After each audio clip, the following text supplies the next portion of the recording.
Ladies and gentlemen, thank you for joining Tarnation TV this evening at Bristol Motor Speedway with the High Voltage Racing League, the Maverick Cup Series race number 19 of 24 tonight.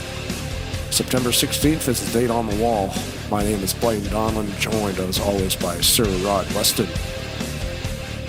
Oh, tonight, the world's greatest Coliseum, Bristol, baby. I have to say this is one of the tracks I kind of like to race on. It's a pretty good racetrack. Not a lot of room, and there's not a lot of places to go when stuff happens. So hopefully these guys have a good night tonight. Interesting to see Jack Merkel taking the pole.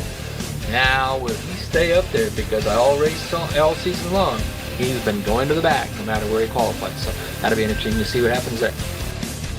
Yeah, I mean, he's got 200 laps to get it, but here it's going to be a lot of work trying to get through the field, depending on the yellow flag situations, because it's just such a tight track. I guess we'll wait and see what happens, see what he does. We'll be focused on Merkel, of course, because he's the pole sitter, to see what happens as the green flag flies. That is, of course, if your system doesn't do what it's been doing sometimes, but yeah. Well, then they're doing 15.4 is Jack Merkel's time currently right now in happy hour. Now, of course, that'll get slowed down to about, but they're doing 16-second laps around here. That clicker will click off quicker than you know. That being that it's only a half-mile high, but high bank, very high bank track. Yeah, that's the difference between Bristol and Martinsville. Same length, but totally different. Totally different track, yeah. Martinsville's a paperclip and it's flat. I don't remember what the banking is at Martinsville, but it ain't much. No. And here we are tonight in the turns. It's 30 degrees of banking. Well, actually 24 to 30 degrees of banking. It's got progressive banking in it. I don't remember exactly what year they did that. They started making some of the tracks with progressive banking so that as the higher you went up, the banking would be more, thought maybe they'd get a little bit more side-by-side racing. Oh, okay. That makes sense. As you move up the track, it increases in the pitch. Yeah, there's a lot of the tracks now. It's even was done at Loudon. It's not as much as what you have here, but Loudon's the same way. I think Vegas, Chicagoland, there was a lot of them. They've been redoing them. Every time they redo them, they add that function in there so that maybe they get, like I said, more side-by-side racing. Nice. This track too, I think we talked about it a couple weeks ago. Somebody actually rebuilt Bristol in the game. And they rebuilt it from scratch. They didn't use anything from a reference. They started from scratch, and they rebuilt it meticulously to like real-life spec back in 2003. It was pretty wild. There's a YouTube video on it. GP Labs did a review on it. It was pretty awesome to see the amount of work that is put into something like that to sort of fix the track and actually make it realistic. Yeah, I wouldn't even know where to begin with that. You'd have to talk to John Godfrey. That guy would probably know pretty much how to do it. I don't know if John has ever built a track from scratch, but we'd have to ask him that sometime when we see him, because that would be kind of a fun thing to do, is build your own version of a track. I think that would be very cool. Yeah, I mean, any fictional track would start from scratch. I think most of the tracks that exist, like the Talladegas, are retextured and tweaked, but I know BDMC used to do, like they have a couple of really awesome Bristols. They're pretty intense on your system because those guys put as much stuff as they could into this old engine. But the quality of those tracks was crazy. Yeah, and I'm just going to get through the stuff that we usually do. We have 17 drivers tonight from the USA, 5 drivers from Brazil, 1 from Argentina, 1 from Colombia, and 1 from Peru. We don't have the Australian driver here tonight. Makes are going to be 3 Chevys, 5 Fords, 5 Toyotas, 3 Lexuses, 2 Kias, the old Cadillac of, yeah, here I go, I'm Josh, and 1 Dodge and 1 Honda of Hughes. Nice. I don't know why I couldn't remember Josh's name at that time. It just, it happens sometimes. Josh Mercurio. That's cool, yeah. Still have them days. Always drive the same. I'm surprised there's only 1 Honda. I'm surprised Hughes is the only guy who runs a Honda, because I do. Yeah, I've never did the Honda thing. I always did the Toyota or Chevy. I mean, I've raced all makes, but Ford's The not ones really my favorite. that were actually in there, because I know Honda's kind of, it's never been in there in NASCAR. The first league I ever ran in, I painted a BMW. Okay. Yeah, I did a BMW just because it was Cup Series and they had a BMW one. We want to try to go through some qualifying, let the people know where everybody qualified tonight. Let's give it a shot. Okay, so on the Switch pole screens here. tonight is Jack Merkel, and then we're curious to see where he's going to stay there, not outside RJ Bishop. Then the 22 of Michael Norman. Ulysses Puppy Sandoval is going to start 4th. Josh Mercurio is in 5th. Kobe, I think it's Kobe Edwards. Carby Edwards in 6th. Gutierrez tonight in a white car, kind of look cool looking, in 7th. Vitor is out there in 8th. And 9th is Mendez, and 10th is the Honda of Hughes as we're getting ready to get the thing rolling. As we get ready to rock and roll here. Want to go through and get some of the rest of them there for a minute? I will do so. I beat you in qualifying. Huh? We've got Rodrigo in 11th, to your Peavy in car. 12th, Anthony in 13th, Neves in 14th, Landy Pavlon in 15th, Crump starting 16th, 17th is Pachon, 18th is Wetzel, 19th is Laplante, and in 20th we got Mark Snyder. Then Yankee, and the 31's Ben Snyder. Sean Dotson's back. He hasn't been back here for a while. And then Tate Dorsey, Blaine Donnellan. Oh, wait a minute, that's you. And running up the back of the field is Kingsley tonight in the 18. Well, look at who we've got pulling over to go into the back. The 24 of Merkel I is wondered if he would do that. relinquishing his pole position. He's got 200 laps to see what can be done. We'll kind of keep an eye on him. Green flag is out. Let's see how they manage to get through turn 1 side by side like this. Michael Norman gets a good turn right into the corner. He's going to pull right up in front of RJ Bishop. Going to just sit out there and sail. Yep. You know, that works really good. Remember, this half mile, you've got, 15's going to probably turn about a 15, 16 second lap. See what he gets here. Comes back around, so the first time it's 16.5. Look at the speed. We're going to change that a little. Just go to the fastest laps. So you've got drivers that are all the way down into 10th. That's be Jonathan Peavy. He's only turning 17.1. Now that's probably not what Jonathan Peavy can do for laps. He's in traffic, he can't go. Think about that. 16-second lap. They're doing about 2 seconds slower. It's not going to take them long to catch up right to the back of the pack. And that's where it really gets interesting, because now, you've got to work with lap traffic.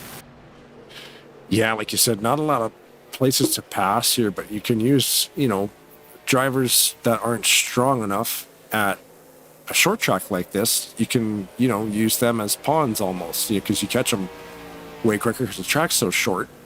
So, that can help you get around other drivers, and of course pitting under green is a big one. No, Wetzel's got a little bit of different paint scheme tonight. Usually we just been seeing him in the solid red. I think it was yellow numbers.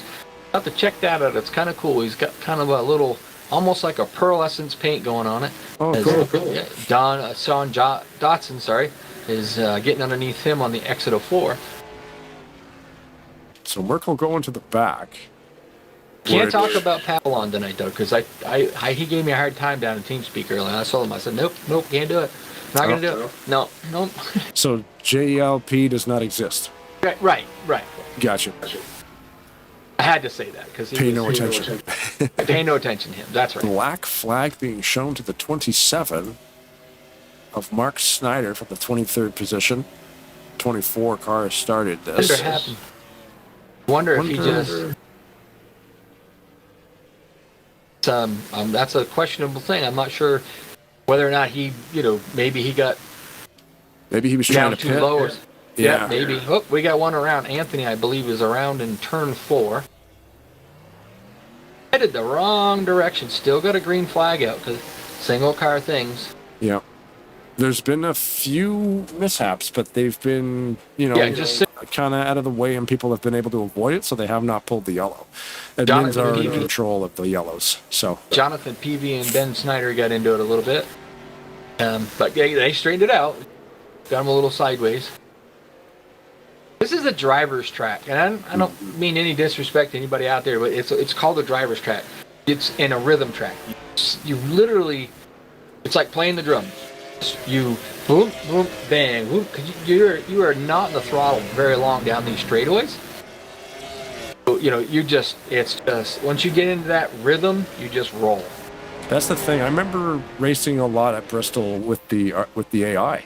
The artificial intelligence in this game is flawless. Like, it's really good. Sometimes they're dumb when they pit, but when you get racing with them, and if you can find the proper opponent strength, like, if you're certain tracks you run on 95, some you run on 101, like, you got to kind of find that. Don't use adaptive. That's silliness. Yep. But I remember coming to Bristol and racing full-blown 100% length at 1x, and like you said, you get into that rhythm and you find yourself going caution free sometimes. Yep. I'm like, how did I just run 3 hours at Bristol with the AI and actually not get a yellow? All rhythm. It's if you're in the zone and you got no distractions, it really is pretty fun. It's all a rhythm deal, and you just kind of keep that rhythm going. Just jumping back here, checking a little bit. I saw that you had him up on a screen, but just letting you know, Jack Merkel is currently in the 16th position, so he's already made up quite a few of the positions. He went all the way to the back, which would have been back down to 24th, and he's made up about 8 positions, so he's on the charge. Yep. Crocodile Crop's car, we were talking about that. That's a really cool orange. I don't know. Orange is awesome. Yeah, I think Orange it looks pretty good. Unfortunately, he's kind of Merkel's next victim, but Merkel's running him down. I don't know what he's getting on him a lap, but he is coming, and he's coming hard. So. The thing with me too, I see a guy like Merkel coming, you just kind of give him the go ahead and be like, okay, Jack, I'm going to let you go, because this guy is leading points. When you look in the rearview mirror and you see him, at the end of the straightaway as you're going in turn 1, the next lap he's a quarter way down the straightaway. Next lap he's halfway down. The next lap, he's 3 car lengths behind you. And the next one, whoops, we do have a caution now. Yep. Somebody who drives the 68. Yeah, we don't know who drives that car. Yeah, that guy there. Yeah. But he's the cause of this yellow flag. Yeah, JLP. You know what? And we were just going to say how great everybody was doing. Such a shame. I know. That JLP guy, Yeah. I'm not sure what happened. We'd have to take a little look back to see what happened with him, but. Yeah, we're rewinding it now, seeing what's going on. It must have involved a couple of cars because they. No, it didn't involve. Yes, it did. I think it was Mendez. Not positive as. But he was drifting that whole corner. Yeah, that's another thing you got to watch out for here is overdriving the corner. So one of the better things to do is to trail brake. Mm-hmm. Yeah, never take your foot off the gas completely. Right, so you never lift your foot off the gas and you use the brake to keep the back end from coming around on you. And it's not hard to do what he did here. You get that rhythm going and you're looking at your times and you're like, I just need to be, if I can get 2 more tenths of a second, and then you step off the line, and that's what happens. Yeah. Now we can see from the bird's eye view here, the drivers that decided to stay out didn't even lead that lap because the track is so short. Yep. The leader will lead the lap. I believe, I'm going to check this. So Ulysses will have to stay out one more time if he wants to get credit for that lap. We'll check to see, yes. So pace speed is 45 miles an hour. Pit road speed is 35 miles an hour. Believe. Let me double check that. You can get that information. No, pit road speed is 45 miles an hour. So Ulysses will stay out that second time around in order to get the... Oh, wait, their lap... Oh, I see what's going on. Their lap traffic. Their lap traffic. And as we said, that the leader who's turning, like 15 second, under 16 second laps, and, I was just picked on PV just because, he was back there in 10th. He didn't have the room to really get that thing sailing. And so, it don't take long before people start getting laps down here. I love the nighttime tracks. They just make even like the car paints just look better on the dark surface and everything. It's cool. So far, Michael Norman has led every lap. That's 23 of them, probably 24 when we got the lights off on the pace car. And he was the first driver to come off pit road. I didn't see what they did for tire changes and stuff like that. We were kind of busy with trying to figure out what happened and why the caution came out, but that was pretty good. They did about 22 laps, no caution, so that's awesome. Yeah, they were clipping along pretty good, and with the admins in control of the yellows, it allows for some space. Yeah, because the game would have pulled 2 yellows already. Oh, absolutely. Right off like lap 2, there was cars going around. Michael Norman's right on it. I mean, J.R. Bishop was just really good on that high side. Oh, they're getting side by side. He got a good run off of 1 and 2. Right out into the lead. Wow, what a move. That was awesome. This track, I'm assuming it's the version of the FSE 2020 of 2014, I think it is. I believe, I'm not sure, because that's the track that they had in their file folder, but then they had made changes and, added the Maverick stuff to it the way they do it all the time. So I don't know this track well enough to whether it has a high groove. Looks like RJ Bishop's trying that high groove. I was going to say, it worked for RJ Bishop. He just drove around Norman like he was He's still 10 running mile an hour. up Yeah. So, I mean, that's some of the... There's not too many Bristol tracks that the high groove is, per se, a little better. I like it. Go ahead. I wonder if this is a tire eater.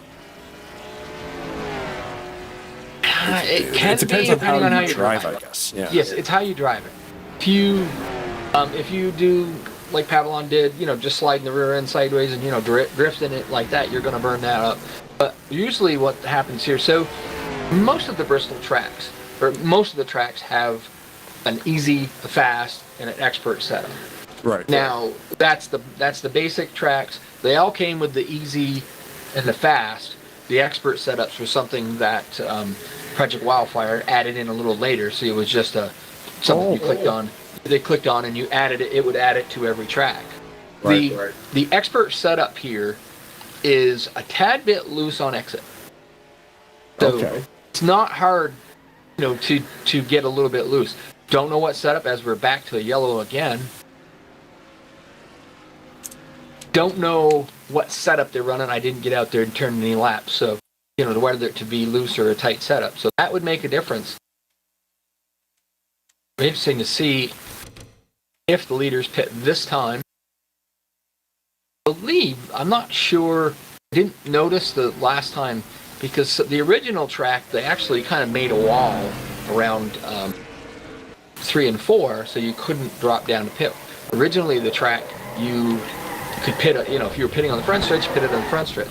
If you're pitting on the back stretch, you'd pit on the back stretch. So this track is probably set up where you have to pit on the back stretch. They pit on the back stretch, drive all the way around it, 45 miles an hour. If you're pitting on the front, you got to go all around and you go down. That gives them everybody like an equal chance. Yeah. Because if you less crisscrossing too going on. Right. So if you were pitting on the back stretch, but yet you were further back, and then they come around and they drop right down to the front stretch. There could be an advantage there on either way and on both sides of that. So by having the pit road, go the whole way around, it's even for everybody. RJ Bishop took 4 tires. So did Norman. So did Mercurial. So I would imagine, like you said, they like to change the track up a little bit. And if they gripped it up at all, that has a tendency to be, usually if they grip them up, it's a tire eater. Right. I remember when I joined the track, it did say there was tire wear and grip updates. So that's a possibility. But we saw Mendez get around on pit road there. He got spun around. I think it was Merkel that got into him. So he will lose some space. Black flag being shown to the number 2. He did something wrong. It's not hard here to pass somebody when you go into pits. Yes, that's true. You got to watch that relative because cars on the track, they can go by you, but you can't go by them. RJ Bishop decided to take the high side. Worked for him the first time, so he's going to try it again. Granted, he is the control car, so he'll have that little advantage there too. But no, it's really easy here because you drive. You have to. Always had to explain that to some people that, if you are staying out, go to the car in front of you, whether it be the pace car or another car. Just go, because if you slow down, and somebody's not paying attention, you'll get them a black flag. Probably that's what happened in that situation. Oh, okay. Now, will he have to serve it? Because it doesn't look... Well, remember, these guys do the side-by-side starts. Yeah, it does not look like he served it. He wouldn't be able to serve it under yellow anyways. Yeah, it's back gone green. now. RJ Bishop got the good run again. Drops right back down to the bottom. RJ Bishop, as I know him, he is pretty good little short track driver. Yeah. I remember him always being pretty consistent. But I think from watching him over the years, too, I think he's gotten a lot better. Oh, yeah. Well, we did that fun SMO race, but he did really, really good. But the problem with that race is it was more of a wreck the leader kind of situation, and he ran actually both races really, really good. Mm-hmm. He just gotten taken out by other guys, and that was the kind of the premise of the race too. So Jack Merkel currently up into the 5th position. So 40 laps into it, he's already in the top 10. So that's pretty good. Oh, looks like Noah Wetzel's having some issues down there. See some smoke. There he's taking her down to pit road. Probably get some tires on the old girl and get her back out there. I'm gonna drink this. You want one? Oh man! Yeah, it's actually a Monster Java, one of those coffee drinks. I'm not a Monster fan, but I got my electric lemonade going. Yeah, I'm not a Monster fan really, but I like their coffee stuff. Oh yeah. This one is. It's got a lot of words on here. Well, Irish cream. Yeah, the Irish cream one. I will have to get your address and send you a bottle of some chocolate coffee stuff that we've come across. It's pretty good. Oh, cool. Or because in Canada, it's called Irish Creme Irlandaise. No! Anthony in the back of Yankee. Don't know if it's going to bring out a caution or not. Nope. 2-car incident, but only one went around. We'll back it up, take a look at it. Pablo Anthony's got some fans in the YouTube chat. Felipe905 says, "Let's go, Pablo Anthony." He was going. He was. Well, the problem was Yankee wasn't going as fast as he was, so.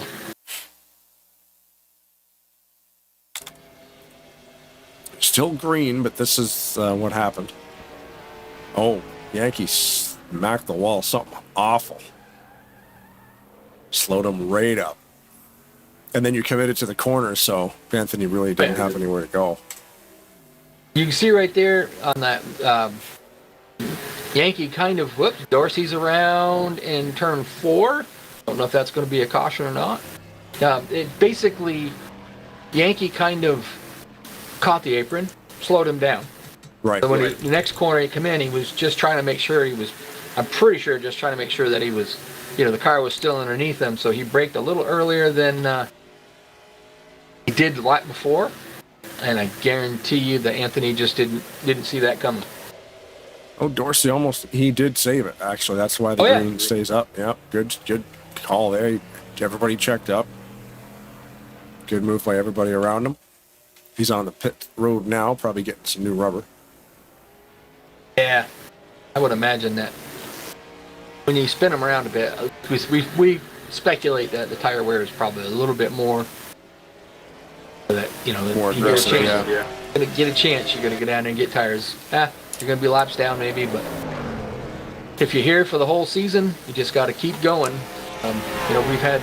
We've seen some of the other guys in other leagues, and in here, you just keep going, try to get as many points as you can. Like you said, keep hitting those beats, right? You just get out here, get the tires, just keep trucking. 52 laps in already. Thanks everybody in the YouTube chat. We got Ali Rain 6. In 2007, when it went to 24 to 30 degrees of banking, then it went smaller in 2012. I think it's Bristol Night FSE. Yeah. The smaller version is because they added safer barriers, which took away a lot of the track. Okay. And then Ali says, yeah, this is definitely 2014 Bristol FSE. Yes, it is, actually. I remember the file name. With the Maverick edits, the black walls are a dead giveaway as well. It's a nationwide series markings. Blaine, the Irish cream is my absolute favorite, but I don't drink it too much. There's a whole conversation going on behind the scenes. I did not realize. Yes. Thanks, everybody in the YouTube chat, by the way. Yeah, and only one like. Come on now. Yep. You know, likes are free for the next 5 minutes. Yeah. So are subscriptions. Keeping an eye on, I think it's Anthony Rodrigo, if I remember correctly. But Rodrigo in the 43. Kind of a neat looking paint scheme he's got going on tonight. Currently in the 5th position. Allison. Okay, Allison Rodrigo. Yeah, that's why I picked the last names, because it's hard to remember them all. Yeah. Oh, do you not have G&L up? I do, but I'm not looking at it at the moment, you know. Yeah, Allison up into the 4th position. Speaking of Rodrigo, he's got a really cool car. I like that. Black I do. That's what I was saying. It's kind of a cool looking rig. Josh Mercurio is the next target on Jack Merkel's target sighting right now. He's got to the back of him. We're just over a quarter of the way there. I give you an idea how fast this race is going to go through.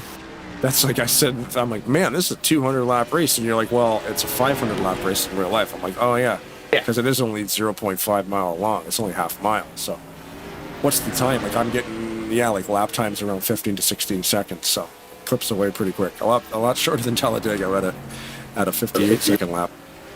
3rd place in points, Austin LaPlante currently in the 22nd position. We've got Michael Norman headed to pit road.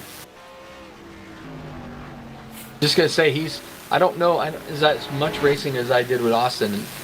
Short tracks, not all of them are he's good at some of them, but I don't know if Bristol is one of his favorites. Bishop coming off pit road as well. They can't go too far on tires. Sean Dotson. That hands the lead over to Pavillon. Never heard of him. Never heard of him. We're just going to have to give him a hard time the whole night long. Currently I'm showing him from 11th to 8th, but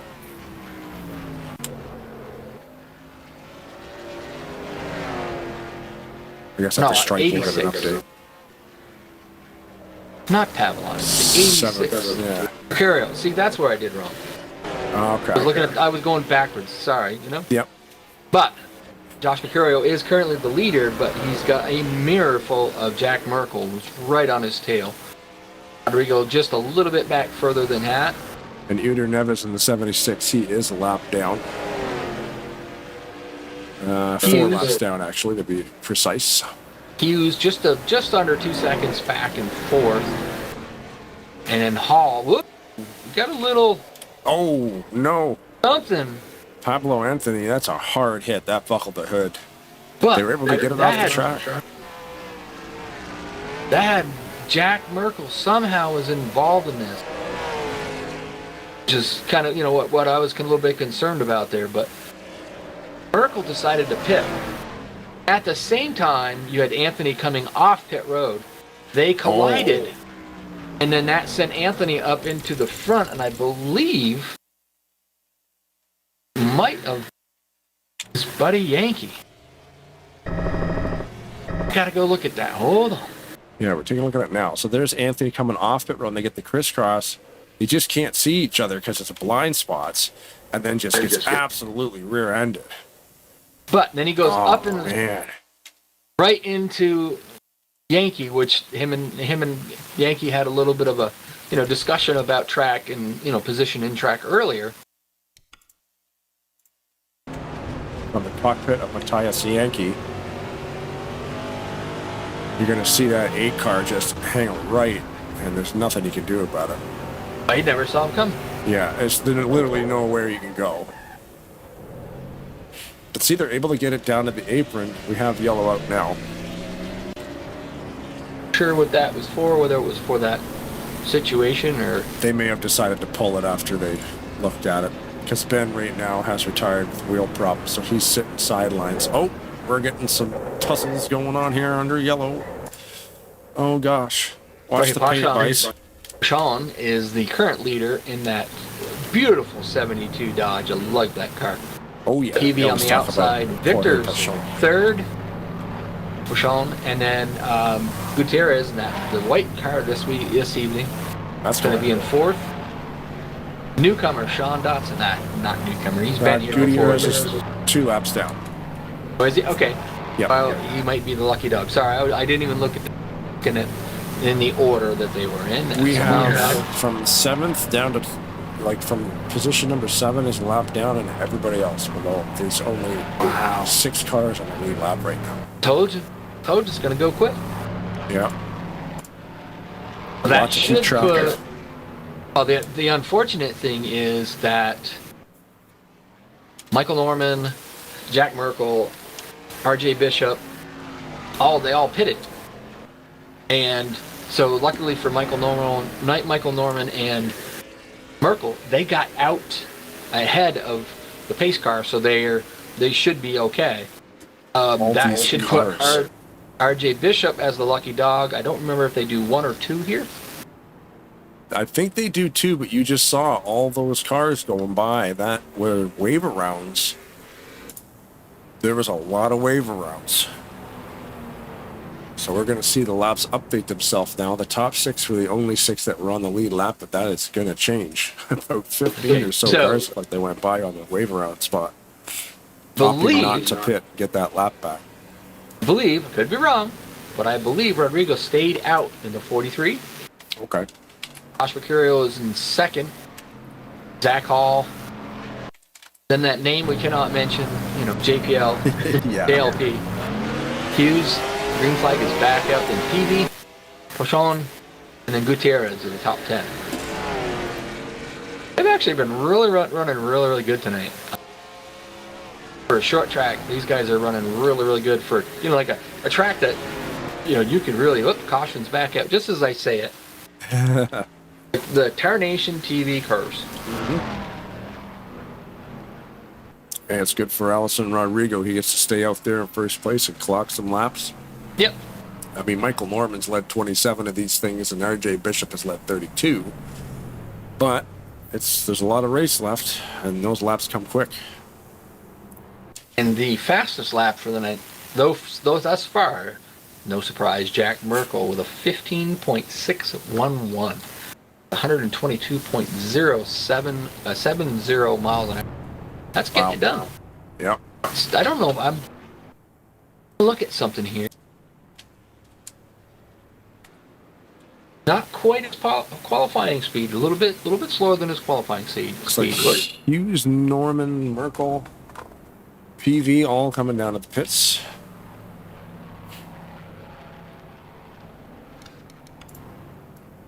The ones that not necessarily stayed out, but Rodrigo's got it worked so far. He can get a few laps led in here. Looks like Keith Hughes beat him to the line though.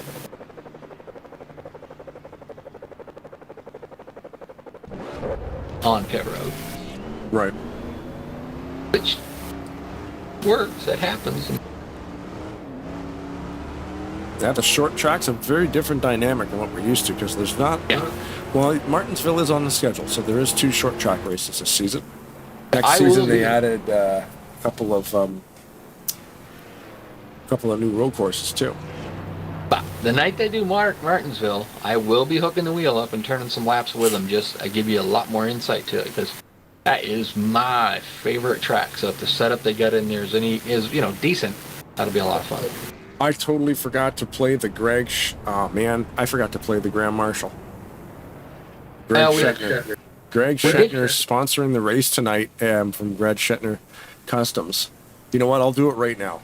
Sorry, Greg. I should have played this 77 laps ago. All right, this is Greg Schettner here. I want to wish everybody good luck tonight at Bristol Moore Speedway. Have a great race. Have fun. Drivers, Start your engines.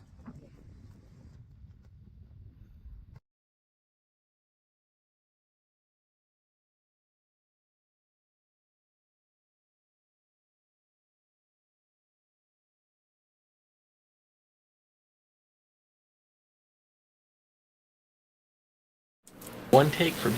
So thank you to...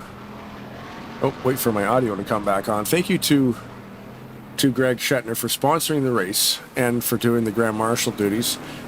I totally forgot to play that. We were scrambling because there was an issue with the track, and then we had a bunch of late car files coming in, so we had to kind of fast track the broadcast, and then totally forgot to play that. So, hey, guess what? Might even play it one more time just to be safe. Rodrigo could take the lead still on that high side. I don't know how many laps he's got on his tires. Pavlon is back there in second.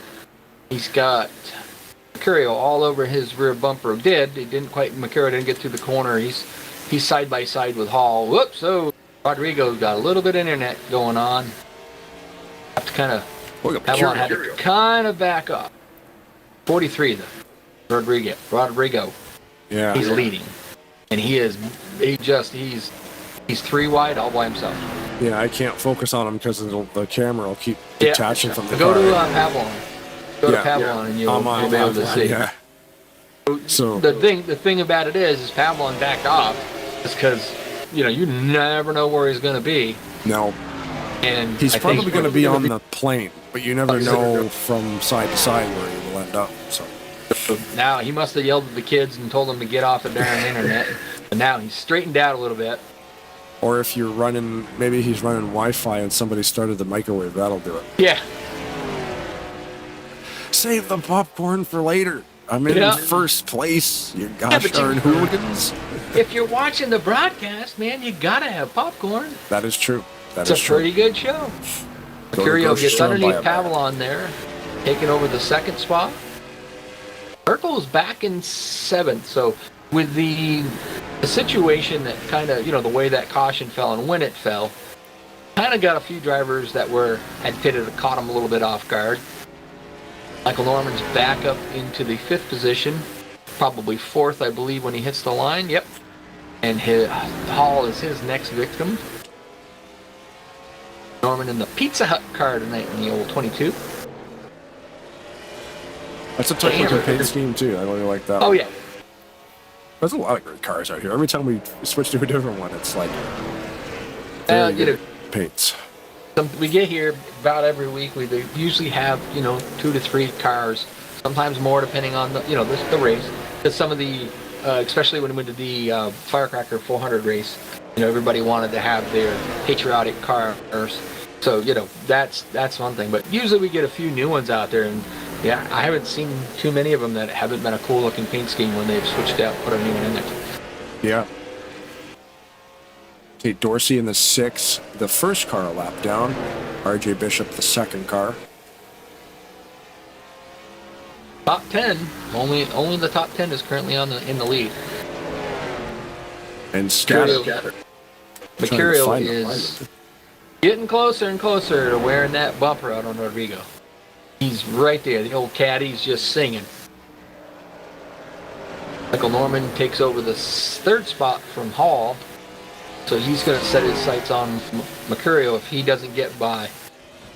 Mercurio's kind of backed off a little bit. I think he ran a little harder than he wanted to. He's getting them tires cooled down a little bit to maybe make another charge on Rodrigo. Well, I've been watching Rodrigo's line. He's going in kind of high and sweeping, and then he's really cutting it on the exit. He kind of dips down to the inside. Like that's seems to be working for him. Yeah. Called late apexing. You go he's in got high, a different apex for sure. And then you turn right down and you come off the corner, and that drive, you figure down the hill. How many story high it is, but I know like at Dover they dropped 3 stories. I imagine it's a pretty good drop for him for doing that. So when he's doing that, he's getting that downhill speed off the corner and straightening it out. Right. These lap traffic here is a pick. Yeah. Pretty good racing going on up there. Oh, Matt Snyder just kind of getting a little tight off the corner there.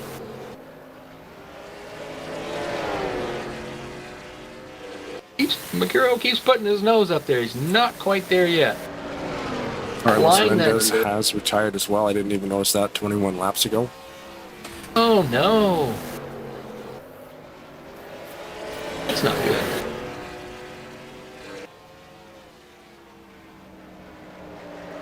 And Linda Snyder in the YouTube chat, Great Grand Marshal, that is 77 laps too late, but yeah, he did a good one. And I totally forgot to. I'll play it another time before the race is out. And thank you very much, of course, to Mr. Schettner for sponsoring the broadcast of this evening. Top three is just kind of, they're running about the same speeds. Like I said, I think Mercurio just tried to get up there a little bit and then just decided to let him wear his tires out. I'm pretty sure he knows that Rodrigo's got older tires than he does. I find Just I'm waiting more on- apt to make mistakes when I've got a guy in my rearview mirror. Yep. So he might just be staying there waiting for that mistake. Well, the thing of it is, he's got older tires. There goes Mercurio to the bottom. Should get him off the corner and does. Yeah. I see what you mean, yeah, because Allison Rodrigo did not pit that last time Has by to not keep pitted that for track the- position, yeah. Has not pitted for the last couple of cautions, so He will them need older to tires, go, yeah. the older tires are starting to come into play. Just like that. Probably. Allison Rodrigo now has 29 laps led. Second most laps led tonight. Noah Wetzel's going to lap down. I don't know if he is already. Yes, he's a few laps down already. No, He's about 5 laps down. 5, yeah. That'll probably change to a 6. But the thing that happened there too, he had an incident, went in, got 4 tires, and came back out. And then not long after that, caution, and so he got kind of caught laps down. It'd be Looks like nice if Rodrigo yeah. slid up off the corner there and Those tires almost have had tied it. the wall. I think his tires are maybe falling off pretty bad now. Circle up into third.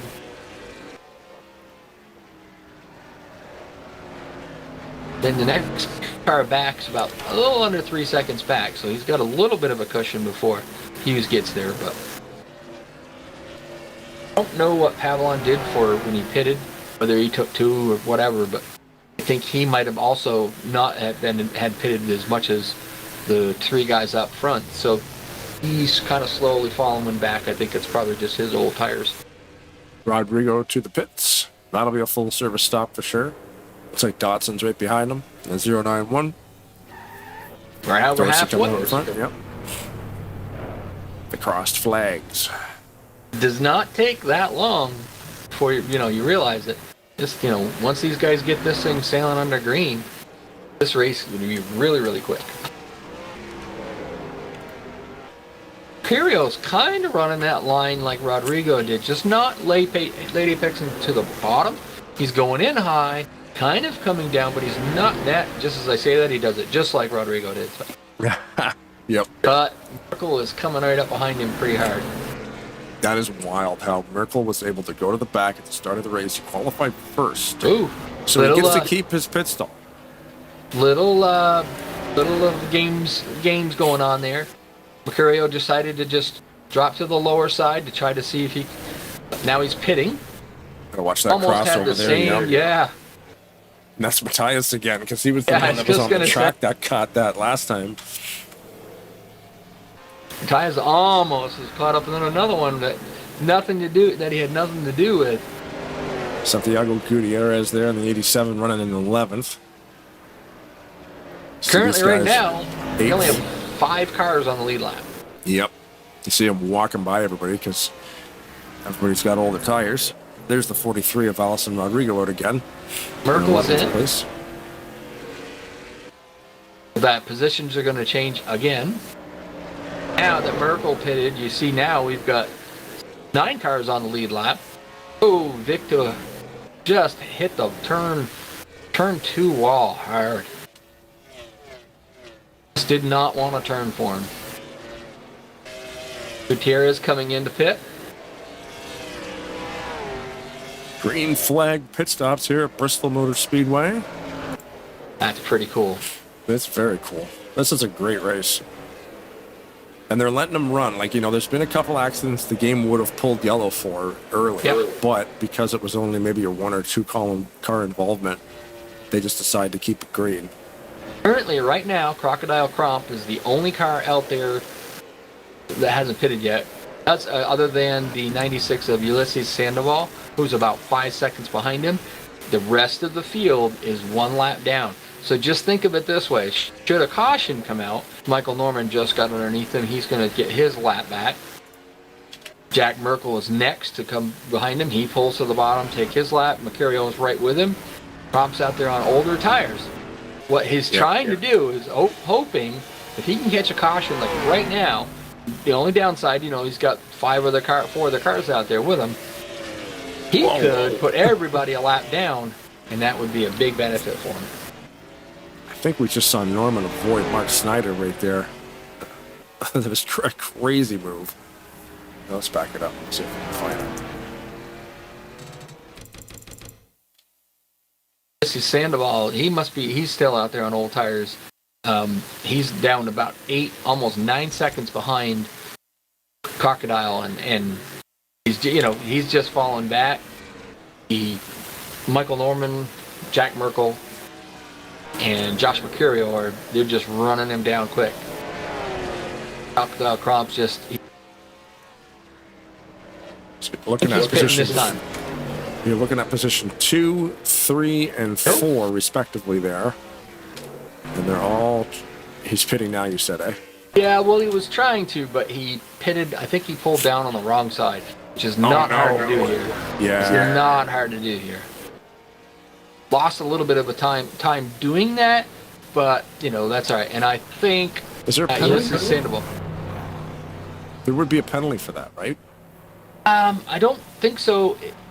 Maybe if he pulled into the wrong one, but he pulled into it in turn 3, realized, oh crap, I'm in turn 4, sorry, realized I'm doing the wrong thing. He never went down on pit road. He just realized, oh crap, I'm in the wrong one, and then went down around and picked up the right one. Retired vehicles this evening: Benjamin Snyder, Carlos Mendez, and Uder Neves. That's also retired. I think I just saw another car disappear. So that puts Michael Norman back up front with Merkel and Mercurio right behind him. Rodrigo is about just under 7 seconds back. Made up probably some pretty good time with them new tires. If they'd stayed out a little longer, he might have made up more. The top 3 are on fresher tires than he is, so it's going to be a little bit more of a hill to climb. Now we've got all but 9 cars. Tate Dorsey is the last car that's on the lead lap. So Merkel will lead his 3rd lap of the race right there. Bishop has led 32. Norman has led 31. A little bit of a... Oh no, Mercurio's around. That'll bring out a yellow. Oh yeah. There was 3-4 cars involved. I saw Matt Snyder. I have to go back and see which one other car was. Matthias Yankee. Yeah, Matthias Yankee, and Tate Dorsey was close to it. He didn't get involved in it. Yeah, it looks like Snyder went really hot into the corner, and the thing just didn't stick. He slid up right in front of the 31. Oh, you know what? Mercurio came in there. Yeah. Mercurio actually didn't take any damage to the tires, but... No, yeah. Mercurio's issue was just the way it was. He had to brake, had to lift, and the back end of the car. As we talked about before, you have to trail brake. When you have to lift off the gas and brake, sometimes that thing will just snap right around on you. I think I saw Ryan Newman did that one time, was in a spin like that and then spun it out on purpose, because otherwise he would have hit the wall if he tried to correct it. Just spin it out on purpose. That's one of why you'll see sometimes when they get hooked sideways, they just punch the gas and keep them from going to the outside wall. Right, just spin it out in the middle of the track instead of trying to save it and then overcorrect it and then just snap it right into the wall, like, whoops. Mercurio,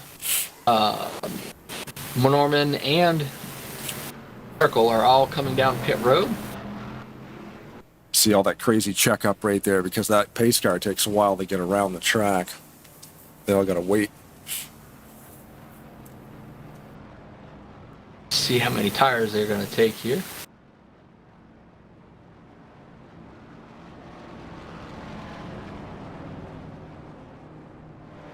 see Mercurio's taking rights now. Norman is taking rights and lefts. They all took 4 tires. No surprise there. Mercurio is not going to lose a lot on that. I think he's probably going to come out in 3rd position, which could have been a lot worse if the yellow hadn't came out. Yeah. Hard to make up points on Merkel when he's always up front. Mark Snyder has retired. Mark Snyder, it says he's 24 laps down. So that's just... Wow, my GNL TV is weird. It's still giving the guys who are retired. In the game, it says that he's just laps down. Yeah. Not sure. Interesting to see. Yeah. The front row driver there right now, Merkel. Which is he going to take the top or the bottom? Oh, Mercurio is going to be on the bottom. Hughes is going to be on the bottom. Rodrigo, and then Hall behind all of them. So he takes the top. He's going to give Michael Norman the bottom. Well, Norman will get a black flag for that. Dorsey is currently up into the 8th position. Not too long ago, he was laps down, so that's pretty good. Yeah, that's fantastic. You got Pavlon and RJ Bishop still in it. We haven't seen much of him lately. He's kind of gotten himself in trouble. No. Norman retired. Who did? No. Pavlon gets into the back of the hall. Kind of a checkup kind of situation there.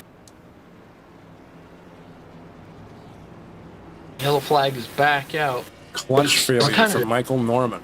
Ouch. Oh no! But it looked like kind of focused on the back there, and it looked like a kind of a checkup deal. That would do it.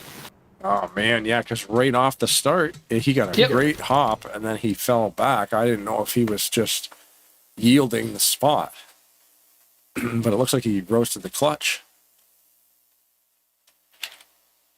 But a great night too. That sucks. Oh man, yeah. FRN broadcaster over there with Seth Cole helps us out on Thursday night at the Talladega Challenge at RTG. He's currently tied with the most laps led with RJ Bishop. It did not take long to blow up. Nope. Grabbed second gear, and that was about all. If you've ever seen a clutch that's blown up, it's not fun. Oh yeah? No, I haven't. Oh man. You take the pressure plate off from that thing, and then like 6 bolts takes the pressure plate off, and it just all falls. Pieces. Oh. Shrapnel. Shrapnel is the best way to put it, yep. That's why they make blow-proof bell housings. Okay. They're about 3/8 of an inch thick bell housing, so if something should happen to grenade, it goes up, hits them, and then it just drops right down to the ground. Right. Street stocks that run up to my local track, Dave Greenslet was a guy that won multiple times street stock champions at that track and others around. His drive shaft, the back of his drive shaft blew up. The universal joint broke. Right. It folded that thing, pushed up through the bottom of his floor, the back of the transmission and the pinion gear and the rear end of the car would jump. See, I always thought that if a U-joint went and you almost like a pole vault situation, the car is too heavy for that to happen. But yeah, where's the shaft go? Like right up through the car. That's why they make, they call them drive shaft loops. So that if you lose the front, it just drops down into that and stays there. And they'll make them for the back too. But his broke. When it did, it broke the rear end. And just the centrifugal force, and it's still hooked to the motor and all that. It got hooked up on something and twisted. It just unreal amount of damage that it did. Wow.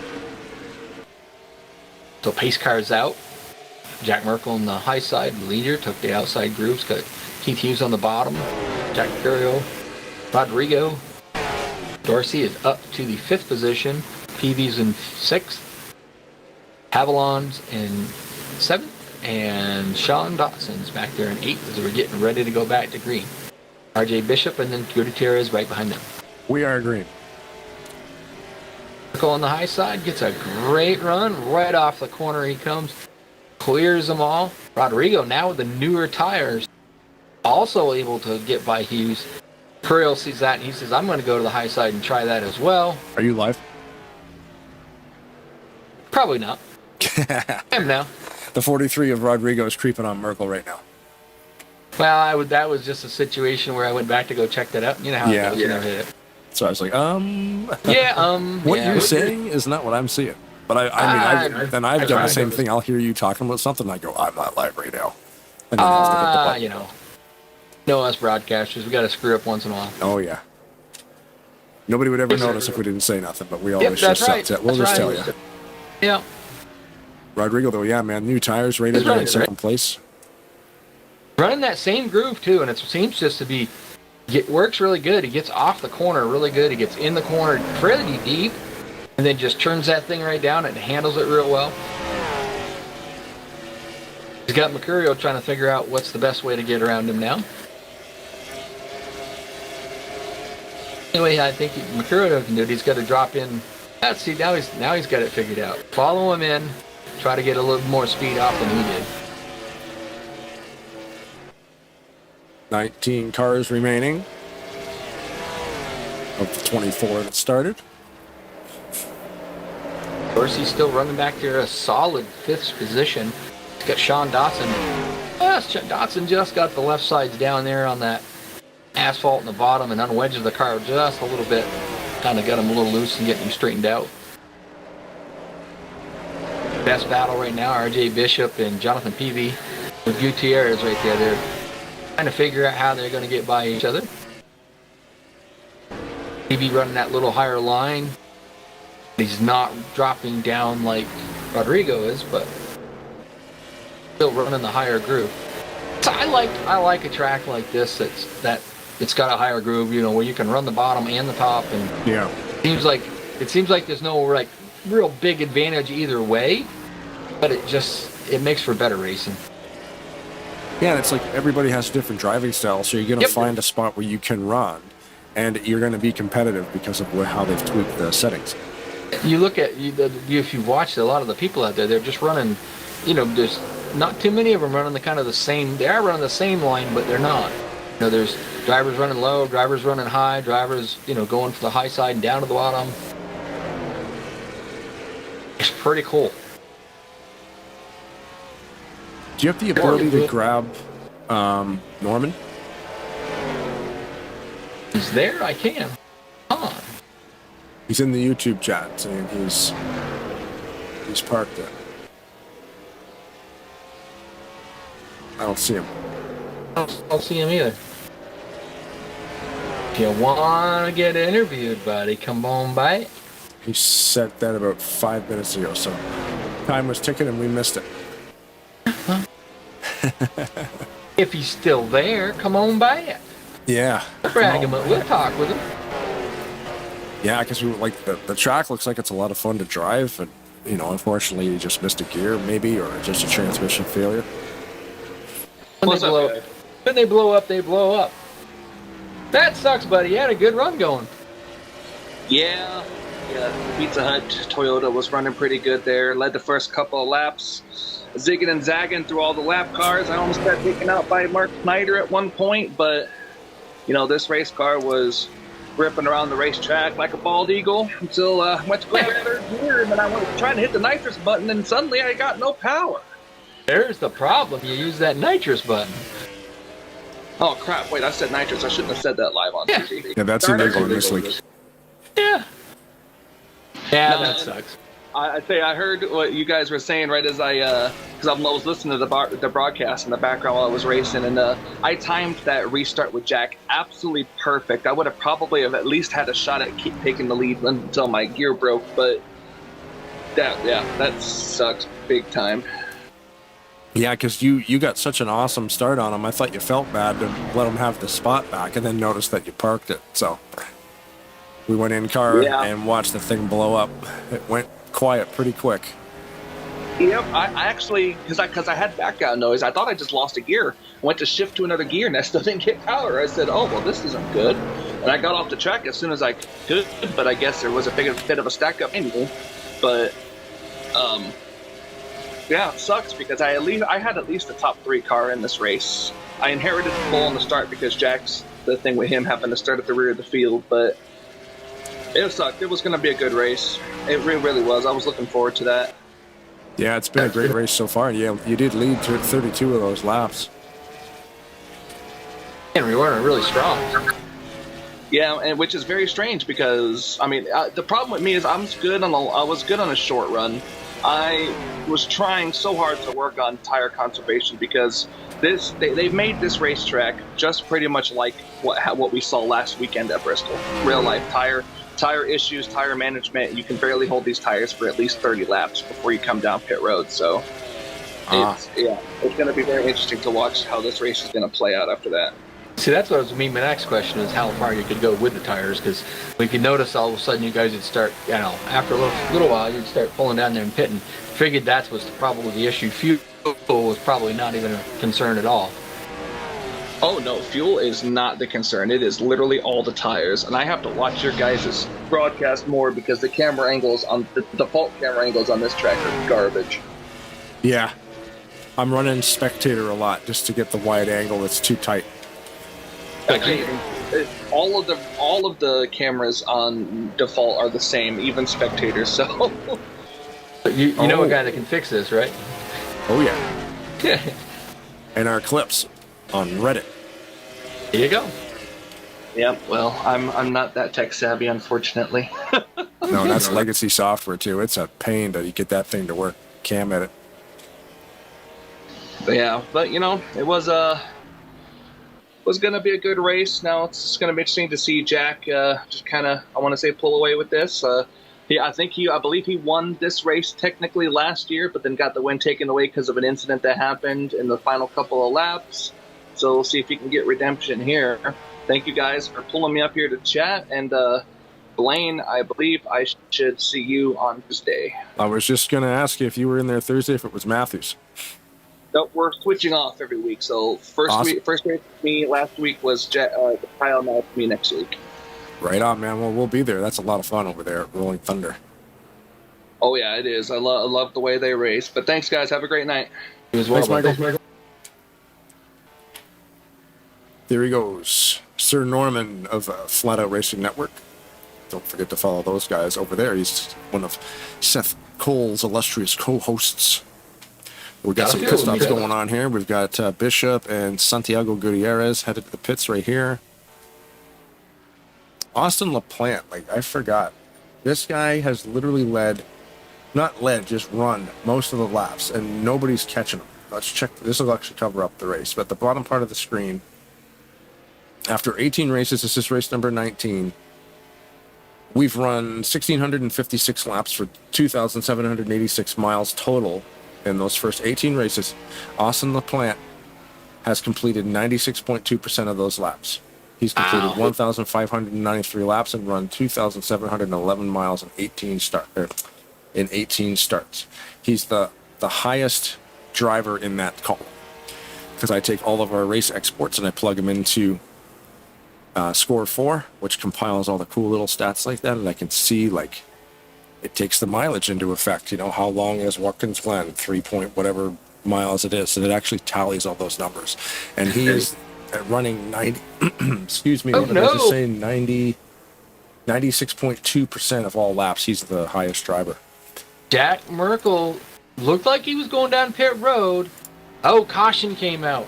Jack Merkel was going down pit road, literally going to head down pit road. And the caution fell, and he pulled up. I thought for a minute maybe he had mistakenly drove down the wrong one. He didn't. He wisely didn't. Before he got a chance to get on pit road, he is going to be the leader and be right in second. He's about 8.8 seconds. From From roof cam, though, the yellow comes out after it gets back out on the track. Your spotter is going to say yellow flags out, yellow flags out. Yeah. And in the TeamSpeak channel, which we can't hear, the admins might say it, oh, we're pulling a yellow. Yep. And he could have committed to pit road. He would not have been penalized for that. Yes, he would have, because he didn't make that line. I think he might have made the line, though, maybe, when actual yellow comes out. But he might also gone a lap down. By doing that, okay, he's still going to be on the lead lap. Okay, they're going to be. I do not envy the admins on this one. Yeah, they're going to be clearing black flags left and right, because unless a lot of the drivers decide to pit, we're only got about 30-ish so laps to go.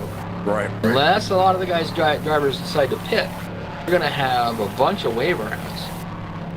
Merkel's going to be. I think this is one of those tracks. Also, I just noticed. Merkel's got the pole, but he's not the first pit stall exiting. You know what I mean?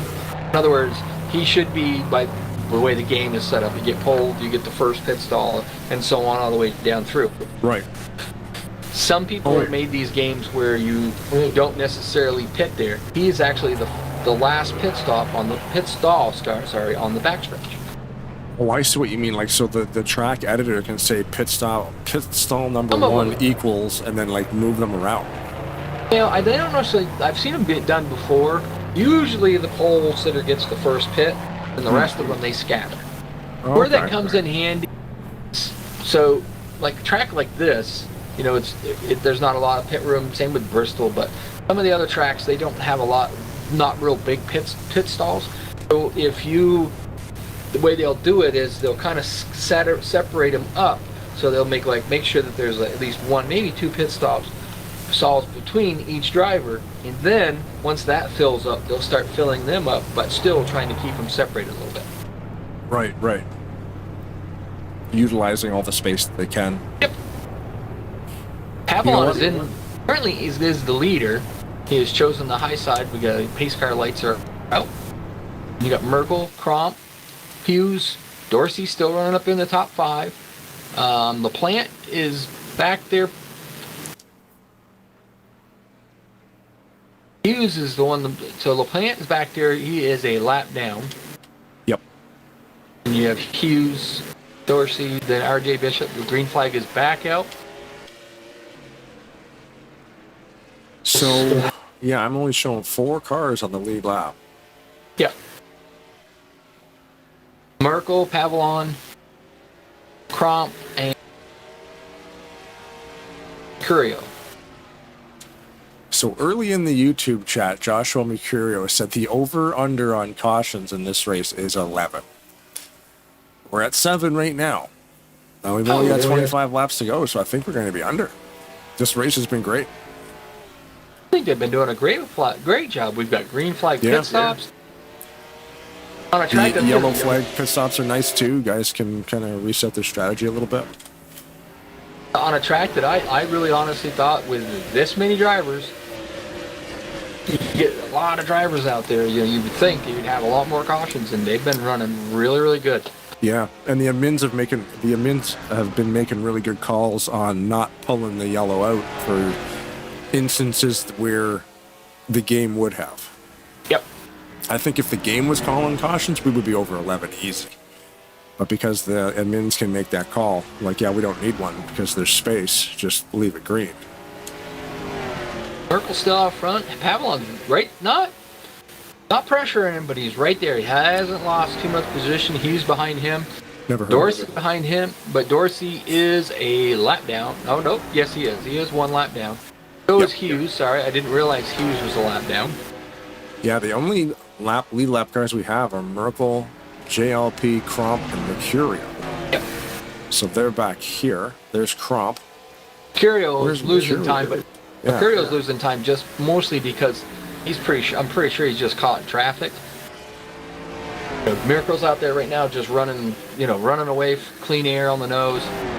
But that'll change once they get into lap traffic. With only 20 to go, can back off a little bit. I think it's wild how Mercurio is in 4th place, but there's actually 9 cars in front of him. Yeah. To the leader. Yep. That's just the pit strategy that he used. It just didn't, didn't work.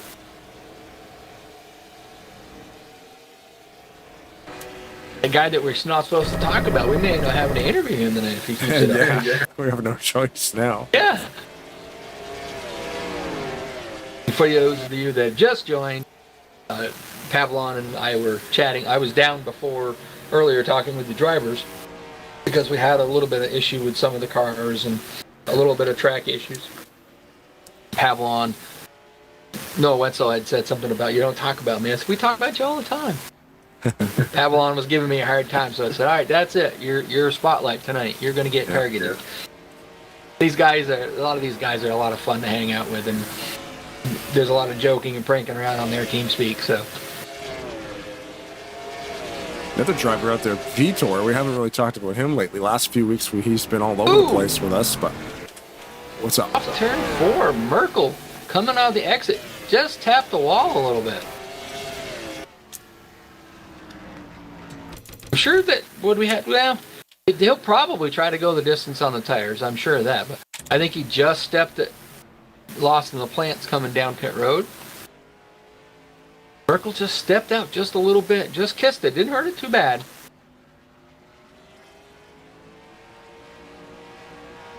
Pavlon, now Merkel I think stepped it up a little bit because he's gained just over a second on Pavlon. Curio is still kind of back there. He's up into the 3rd position now. And Crocodile Cromp is dropping. Currently he was up there closer at the beginning, but he has been dropping back just a little bit. And the car right behind Pavlon is Hughes, is the first car that's just 1 lap down in that Honda. Purina Honda. Go ahead, buddy. There's Ulysses Sandoval, 14th place, currently 2 laps down.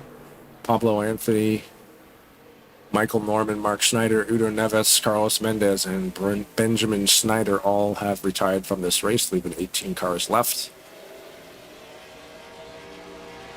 Karn B. Edward, haven't really talked about him much today. There he is in 12th. 1 lap down. Hasn't led any laps. But the car looks clean. That's another good thing. Picking away at it. Finish your laps. Yeah. Let's say, where is Sean Dotson? I call him the new guy there, but he's actually been here before. I think he's just been doing some other racing. He's currently in the 13th position, 2 laps down. Make sure we get everybody on. Sean Dotson, 091. The 091, yep. Yeah, we had a bit of a car file issue with him, but I just re-downloaded the entire 338 car files and it worked. No limit on car files here at Maverick, so there's a lot of files on the drive. Yes, there is. But also, you got to figure, at Daytona, they had 70 drivers show up. Yeah. And Daytona is a unique race because those are all going to be custom paint schemes that most of those guys will only run the one time, so then they overwrite everything. Well, they don't overwrite them, they just add more the next week. And then average for normal, we have anywhere from, tonight we started, I believe, 26, 27 cars. We have 30, 35 cars with these guys, so creeping up 5 to go. Merkel is just got a clinic going on in this thing. Hughes and Dorsey are racing for position. Hughes got him. Going to lead the most laps tonight at 73. Oh, no. Who's that down there? Allison Rodrigo went for a spin. No. He's down on the inside. Yeah, him and Sean Dotson. Ulysses Sandoval trying to fight to keep that on that, not the lead lap, but not to lose that lap. But you got to figure too. A lot of these guys, they've been out here for almost what Mike Norman said they could roll about 30 laps. Yeah, they're pretty close to that. Ooh. Dotson up in the middle of the track, slammed it in reverse, and got it out of the way. We stay green. White flag is in the air. 24 Merkel is your current leader. Here's the white flag. Along behind him, Curio behind him, and Crocodile Cromp, the 4 cars that are left on the lead lap. Well, as I say that, he just passed Just- Crocodile Crop on the last Yeah. lap to put him a lap down. So 3 cars finished tonight on the lead lap. Allison Rodrigo just retired, and so did Sean Dotson. The checkers are out, and Ulysses says congratulations. Yeah, In wrecking ball fashion. that's what got me chuckling. Congratulations, Merkel. He gets the pole position. He goes to the back. He finds his way back to the front. Ends up leading 78 laps to win this thing. That's crazy. Unbelievable, man. Unbelievable. He literally didn't even lead a lap for the first half of this race. And then Had to work basically his led way. the last half of the race entirety. Had to work his way from the back all the way to the front. Amazing. I'm trying to get the export here, so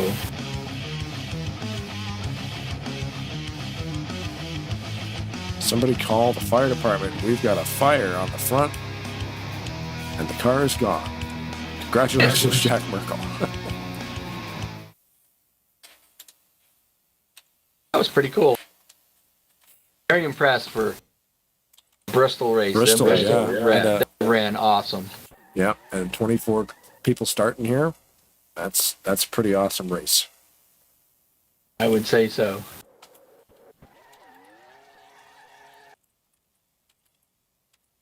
As soon as you're done figuring out when he's burning them down, we'll see if we can start grabbing some drivers. Get him up here to have a chat with them. He's all done burning. I'm just saving up all my stuff here. Let's go see if we can find you know what? I have that. Pavlon and Merkel. That's I the was trying to 2-1. figure out where did Mercurial finish last week. We did interview him. I can bring it up. Yeah. Let me see. Mercurial. He won. He won last week at Atlanta. Yep. Okay, so I knew we dragged him up there. Now, where did I? There he is. Let's grab him and bring him up here and have a little chat with him.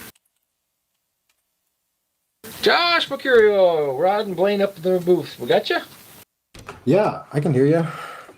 From a win last week to third place, I mean, you were right there fighting all night long with him. You did lead 15 laps tonight. We were told when we talked with Michael Norman that tire wear was a big thing. You know, you ran great all night, you know, but you didn't get the W. That Merkel guy, he kind of got away from you there. Well, I think we all remember what I said about him last week, about where he puts his horseshoes. Yes. And, well, it happened again for him. You know, I think the battle for the win there was probably going to be between the 22 and me and Jack, and the 22 blew up on a restart. So there goes one of his competitors, and then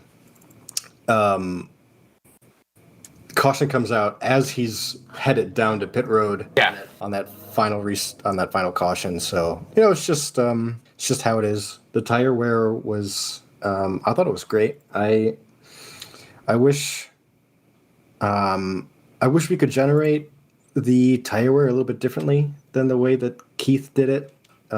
What he did is he overinflated the right side tires, and so as they get hotter and hotter, they get a smaller and smaller contact patch with the road, and then they burn up as well. So it's really all about managing that tire heat and keeping pace in the car. Yeah, but it was pretty fun. In Bristol, like we talked earlier about it, because Bristol's one of those tracks we call it a rhythm track. You just got to kind of boom bang, and you're not on the throttle for very long, and it's you got to get that rhythm going. And when you get that rhythm going right, which is working great for you, but now all of a sudden you got to start playing tire conservation. That can change your rhythm a little, and you got you get that rhythm perfect, but then you realize, oh, I'm smoking the right front, I can't do that. You got to kind of go back to tire conservation mode. Makes it a little bit harder. Yeah, but what makes that so great is when you have tire wear like this, everybody runs a different line because they want to serve their tires a different way. So, like, I was talking to Jack during the race, and he was burning the right rear off, and I was burning the right front off more than he was. So it's just about how we were taking the corners. I think I was kind of diamonding the corner for a while there, and he was just wrapping the bottom. So that adds an extra layer of excitement to the race, I think. But you're right, Bristol is a very rhythm track because it happens so fast. We do a lap here in 15 seconds, and so we're in the corner for 12 of those seconds, right? And so there's not a lot of time to like think about where's my braking zone going to be and how do I get the car to rotate. It's just sort of, it happens. You just have to accept that it's going to happen. I kind of like the way that they did this track because, like you said, Merkel was rolling the bottom. You and Rodrigo, we see Rodrigo doing it a little different than everybody, but you would go into the corner on the high side and it just seems to work. And I like that where there's, the groove is wide enough where, you got choices, you got options and on how you want to drive it. Yeah, definitely.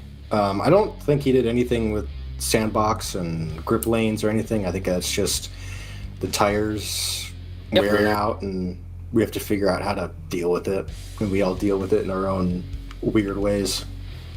You would say kind of like as the tires wore, you went to the high side just because it worked better up there. Well, definitely. So the first couple runs, I was wrapping the bottom as well, and then I just saw how much faster Rodrigo was at the end of the run, and so you were fighting to try to get by him, and he would going up there and just coming across, not coming across your nose. There was plenty of room, but he would just come down and zoom, and he would get a little bit of a run off the corner there.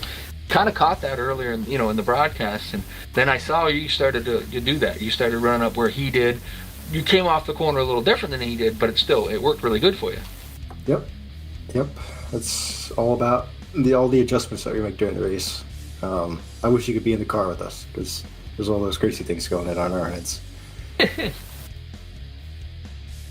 Wayne, you wanted to say something, and I cut you off earlier.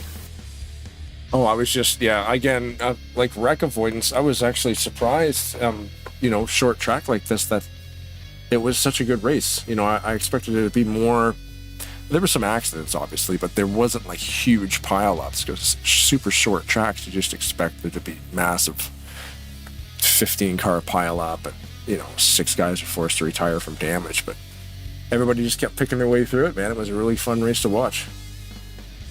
Yeah, I agree. I think part of what happened there is in practice we all realized that the tires were going to wear out, and so we took it easy. There's a couple guys that I don't think got the memo, but they wrecked out early because they didn't get the memo, and we went on our merry way for the rest of the race. Although I have to say you did have a lucky moment in the race. There was a situation, I believe it was Mark Schneider and Matthias Yankee. You come into the corner and this was kind of happening in front of you, and you just, to avoid what was going on, you ended up spinning out. Unfortunately, that helped you because if the caution had not have dropped at that point, you would have really lost a lot of positions.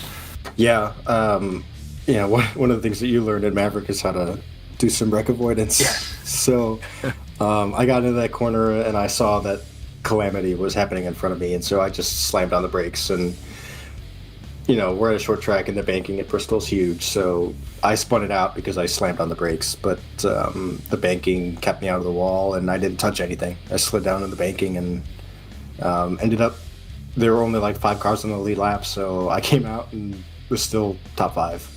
Yep. That was lucky, good thing for you, and you're still, all in all, you're still second in points. That Markle guy is getting harder and harder to catch for you. How many races we got left for this Blaine? There's a few. 24 total. We just ran 19, so 5. 5 more races? Sorry. Yeah, 4. He's going to have to pull that horseshoe for you to catch him. This is race 19, so 4. Yeah, well, I think I need everybody and their mama to show up to the race so that Jack has a shot to finish 42nd, right? Yeah. And then, so that's a factor. You never know with car counts fluctuating like this. You never know if you actually do have a chance to win the championship. And then, so I just need some bad things to go his way, to come his way, and then me just to be continually consistent. Like, Jack's great. We know that. And I can get 10 points on him last week, and then finish third, lead laps, and still lose 10 points to him the next week. So, and you did miss one race of the season, which I don't remember which one that was. So yeah, I missed Indy this year, but even if I didn't miss Indy, I'd still be like 180 points back. So, but you'd be closer. Yeah, I mean, we just have to. I'm just gonna start paying people to wreck them. There you go. The race, so, yeah. And we're not gonna. We'll delete that part out. Nobody heard that. Yeah, we don't endorse anything. Yeah. I'm taking bids. Yeah, there you go. Yeah. All in all, though, you've had a pretty good season. You're missing out one race.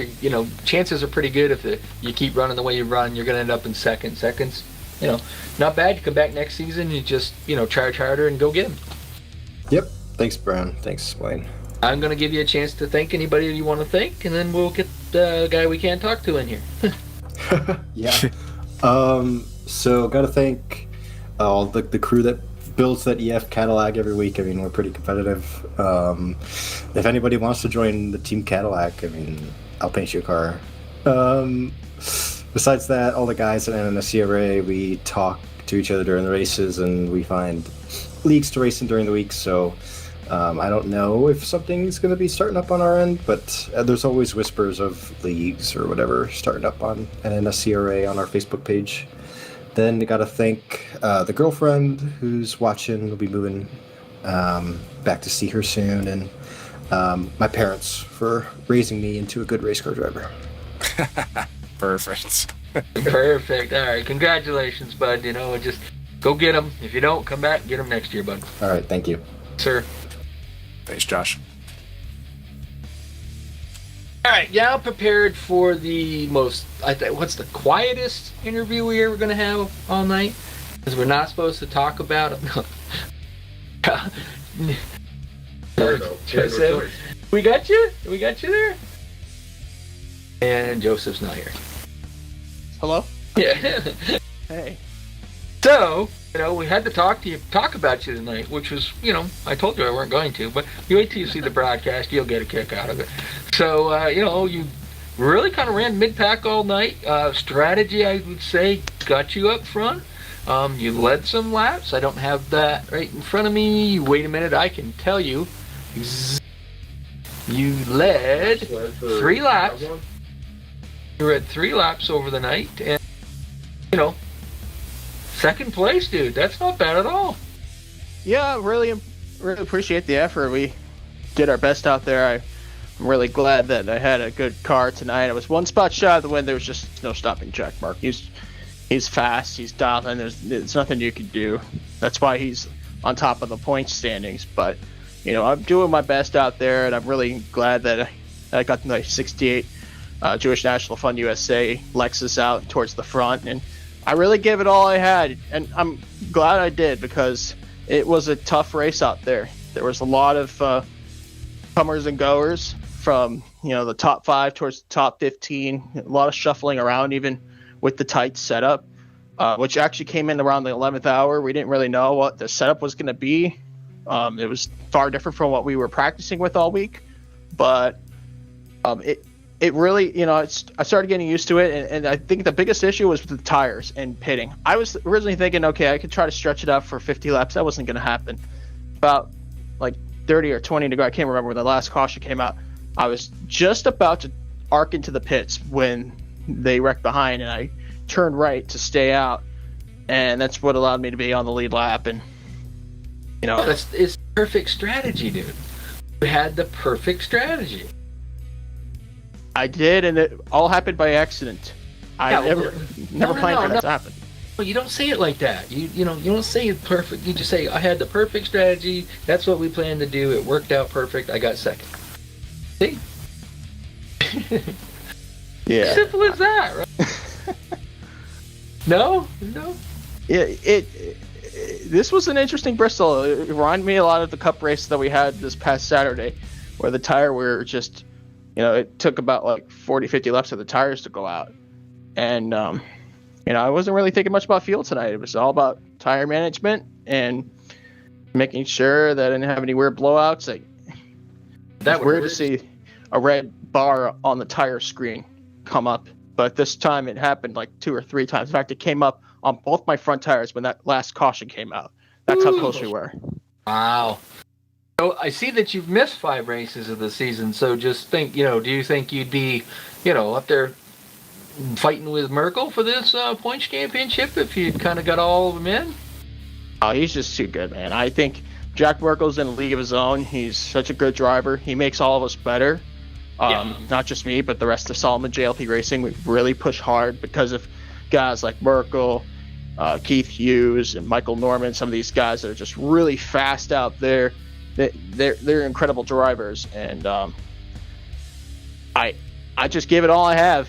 And what you got to do is you got to call him the Rabbit. Yeah, because you're chasing them. The rabbit. You're the dog. You're the dogs chasing that rabbit. Literally. Yeah. But overall, it's been a great night for us, and I'm really glad that we came out and it was a little ugly at first, but we somehow made it through towards the end there.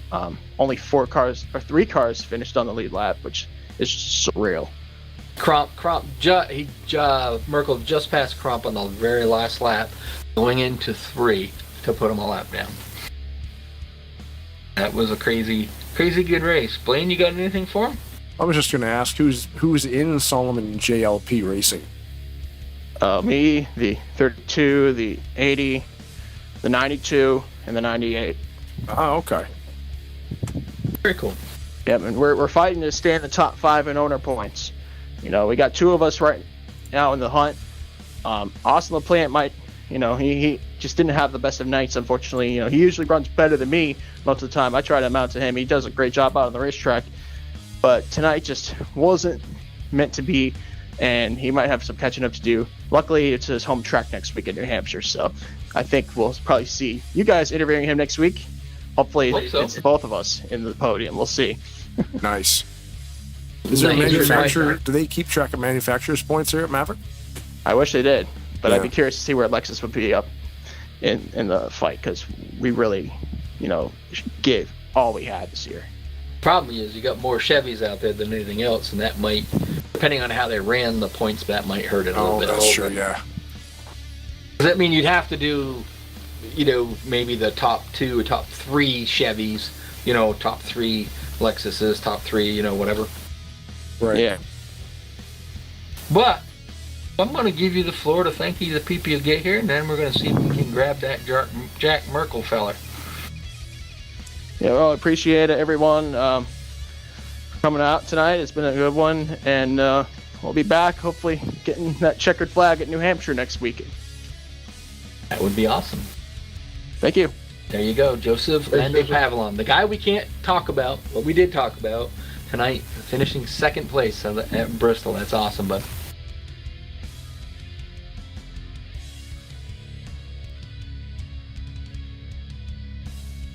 We probably grabbed him in the middle of a replay analyzation, I think. I'm not sure, but Jack, you got Rod and Blaine in the booth. We got you? Yeah, I got you. What a run, dude.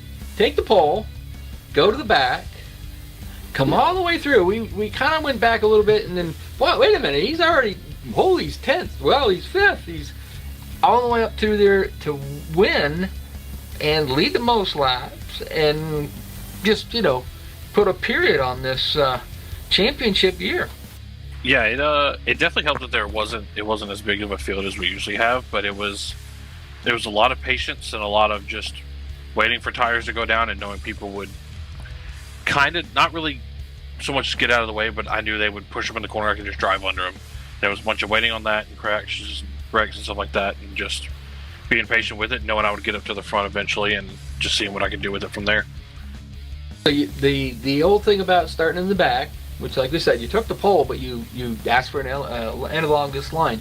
At the end of this year, you come around next year, doing it again, or are we just going to say, I'm just going to go out there and spank them? God, no, I'm not doing this again. I made the dumb bet with Keith for this time.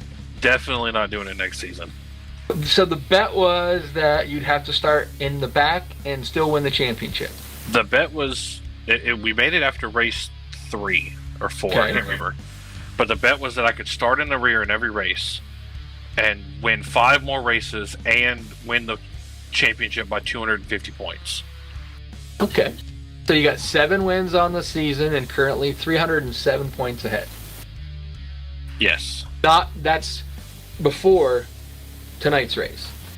So yeah, so it'll be another gonna... like 15-ish points pending penalties, and then that was the 8th win, yes. Which, from the research that I've done, I think I'm now tied with Keith for the most wins in a Maverick season. Oh, cool. I think. The farthest I could go back was season 2, and Keith had 8, and now I have 8. And you still have, was it 4 races left, I think? Yes.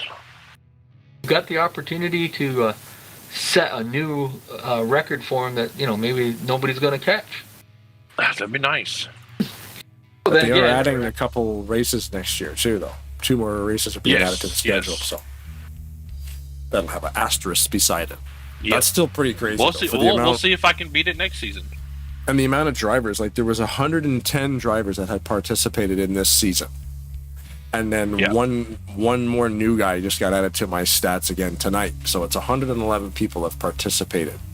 It's crazy. Which we're still nowhere near where we were last season. Last season was like 150, maybe 160. Wow. Yeah, but the good thing is, like tonight, you had about 27 drivers, I believe, 26, 27 drivers. And you had green flag pit stops at Bristol.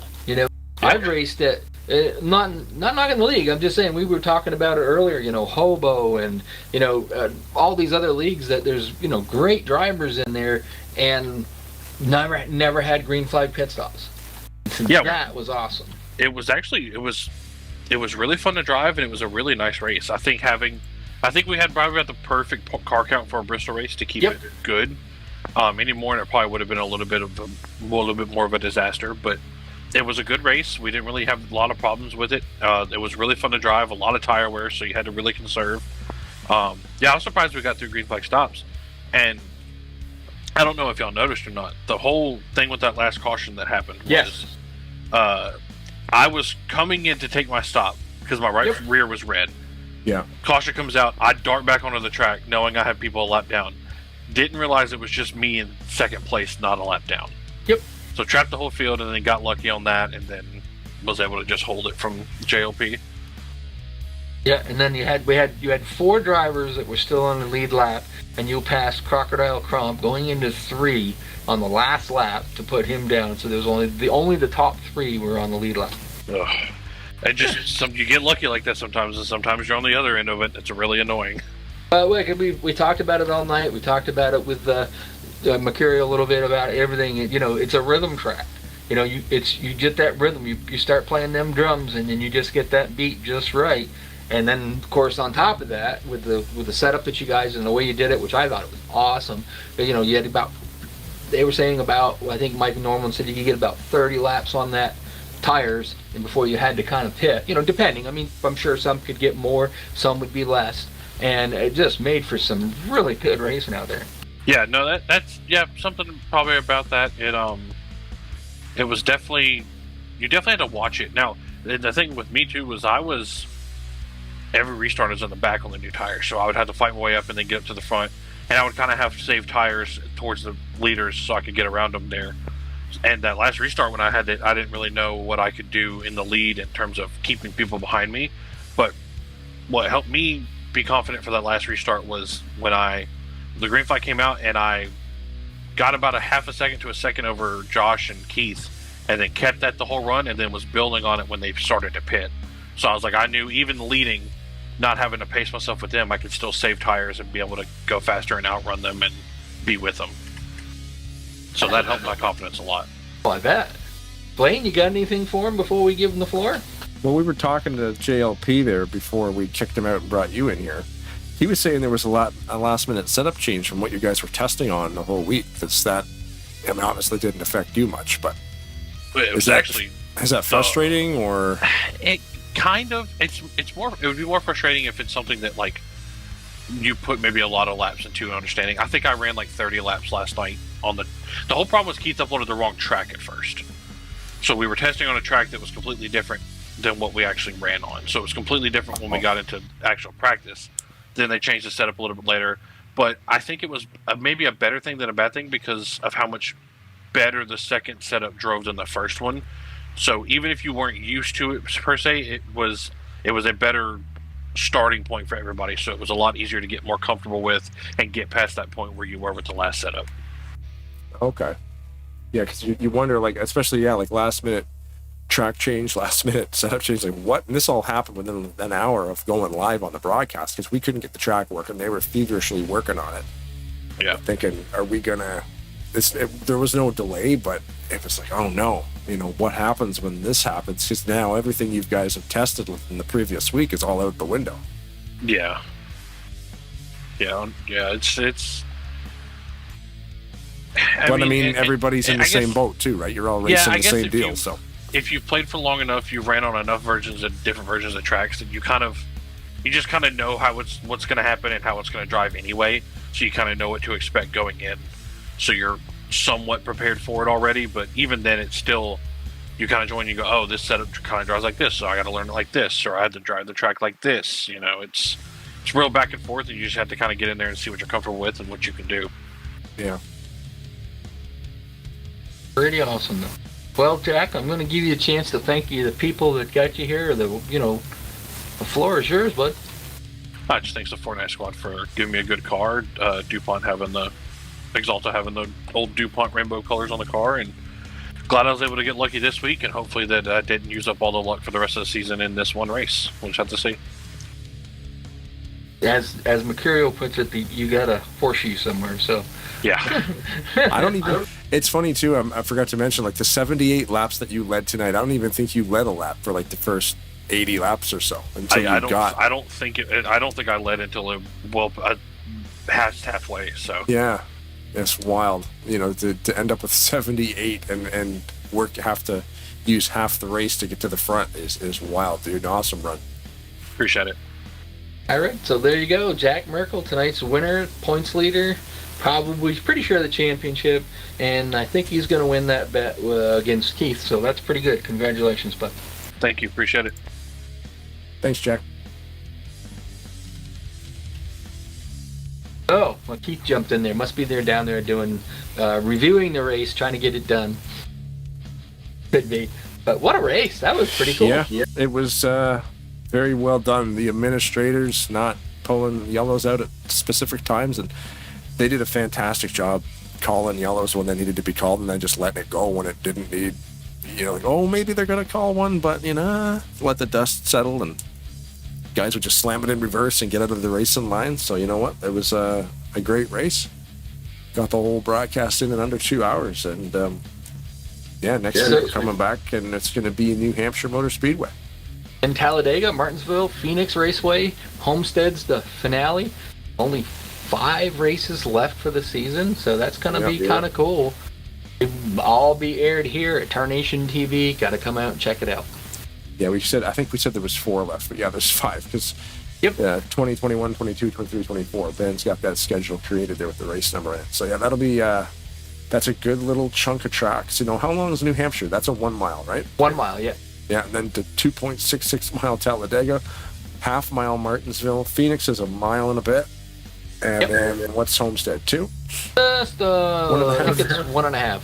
Yeah. 1.5, kind of perfect oval. Yeah, that's a good track. Yeah. But yeah, we'll be here on Thursday. Well, I won't be saying much, but Seth Cole and Michael Norman will be hosting, and it'll be a Tarnation TV production at the Talladega Challenge over at Rolling Thunder.